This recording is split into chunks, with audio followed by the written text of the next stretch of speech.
Hey, what's up, everyone? This is Mr. Honeyead. For today's notes, we're going to be talking about traffic patterns, and we're just going to sort of wrap up this week. Hopefully, everything that relates to more of the design and things of home, and we'll start moving into interior design once we return back. So, traffic patterns, these are basically types of circulation within a home, and we're skipping, but traffic patterns. So, this is the circulation of movement throughout a space. And oftentimes, when it comes to design, you will actually see how, as you move through, or how a house is set up, or how a room is set up, it really facilitates the circulation of movement within that space. And once again, knowing, as I mentioned, knowing these traffic patterns kind of helps design not only the house, but the various spaces within the house. So, this is sort of the precursor, the predecessor to where once we understand this, this will help in this sense of. So there are four types of traffic patterns. We have the family, we have work, we have service, and we have guest. And we will talk about each of those in depth throughout this PowerPoint. So the family traffic pattern. All right, so it's all about the family. All right, so this is the most complex pattern. And one of the reasons that is because family members have different living habits, which form different patterns. So the way that you may take the route through your room, or the way you may take your route throughout the house, or the way that you may go to utilize the restroom in the middle of the night may be significantly different than the route that your parents did.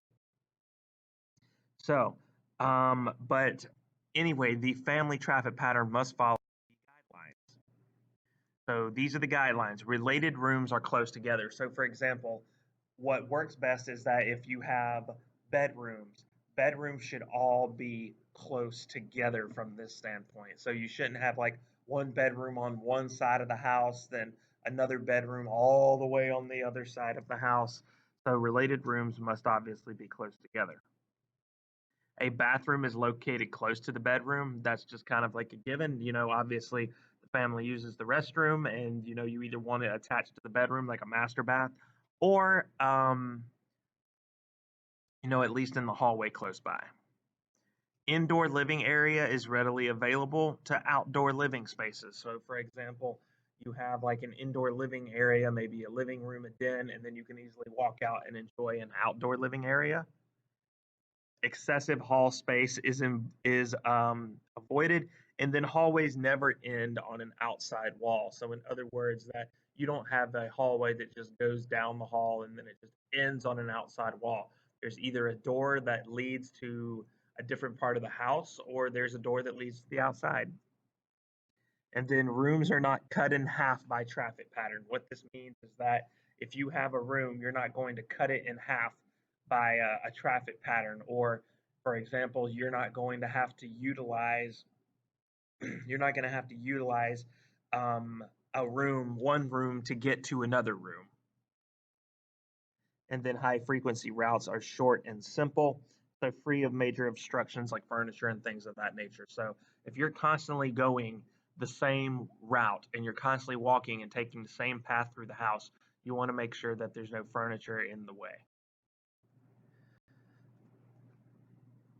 So if you kind of look at this, as you see, these traffic patterns kind of dictate how we're going to walk across the room, and then oftentimes based on how they look, that can make people feel comfortable or at ease with. Next, we have work. All right, so this is the hub of the work pattern. This is the kitchen, because this is where most of the quote unquote work of the house occurs. So circulation should flow easy through the kitchen. I mean, if you're making things, if it's you're making hot meals and things like that, you want to be able to walk through the kitchen and have as little obstruction as possible.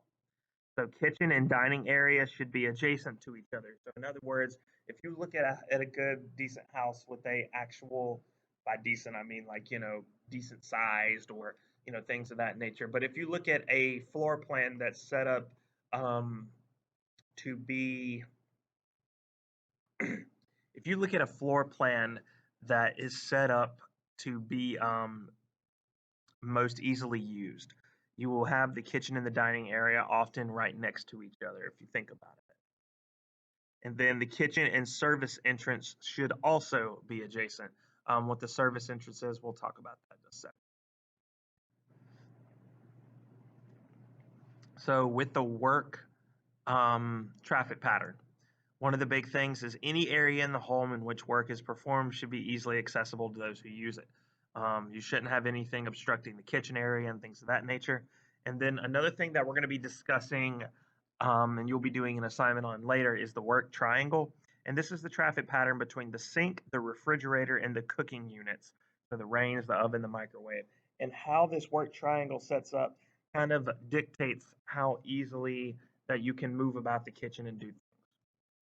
So the work triangle should not exceed 22 feet in total length. This is something that you do need to know. So next we have what's called the service entrance or the service traffic pattern. So this is the movement of people in and out of the home as they make service calls, deliver goods, read meters, take garbage out, etc. So people should not have to cross over into other rooms to get to these work areas within the home. And then finally, we have guests. So this circulation pattern is the easiest to determine. It involves the movement from the entry to a coat closet and then to the living room with access to a bathroom. So oftentimes you'll have like a guest bathroom or something like that. Someone will be like, oh, well, where's your bathroom? Typically, a two-bathroom house will have one in the hallway that's easily accessible to guests where they don't have to cross over into other rooms. So there's like obviously an area that they can enter in, and then obviously they'll have access to the bathroom. So guests should be able to move from the entry to the living area without passing through other rooms.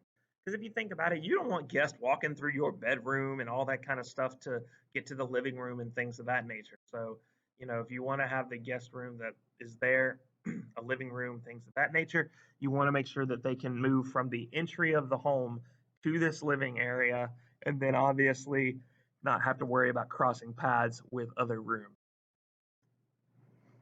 Continuing along with guests is so a small home or apartment may not have an entry area for so guests may enter right into the living area. So the guest bedroom should be easily accessible. Once again, shouldn't have to go through a lot of other rooms.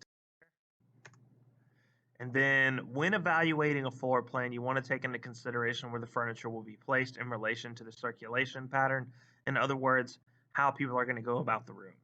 So the relationship of one room to another also dictates how functional that space will be. So for example, depending on, if you want to take a bedroom and turn it into a nursery, all right, that may be very beneficial because if all the bedrooms need to be in the same area, so for example, we talked about how all the rooms need to be within the same area, then, that'll obviously dictate the functionality of the space within that realm. And then the dining area should be between the kitchen and the living area. Obviously, this makes it possible to have formal dinners where guests have easy access to conversational seating, dining, and the food is easily served.